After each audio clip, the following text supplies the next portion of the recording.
বন দপ্তরের অধীনে বাঁশ, আগর উড ও রাবার ক্ষেত্রে 1,600 কোটি টাকারও বেশি বিনিয়োগের সমঝোতা স্মারক স্বাক্ষরিত হয়েছে বলে জানিয়েছেন বনমন্ত্রী উনিমেষ দেববর্মা। তিনি জানান, এই বিনিয়োগ বাস্তবায়িত হলে রাজ্যে নতুন শিল্প গড়ে ওঠার পাশাপাশি ব্যাপক কর্মসংস্থানের সুযোগ সৃষ্টি হবে।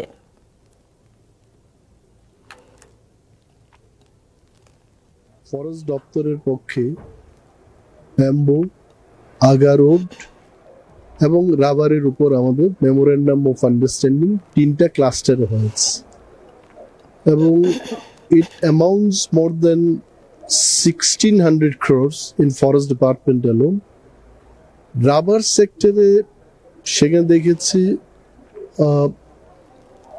250 কোটি টাকার এটা কোম্পানির সাথে আমাদের হয়েছে এবং 50 কোটি 20 কোটি করে এইভাবে মোর দেন 500 crores রাবার সেক্টরে আমাদের মেমোরেন্ডাম অফ আন্ডারস্ট্যান্ডিং হয়েছে।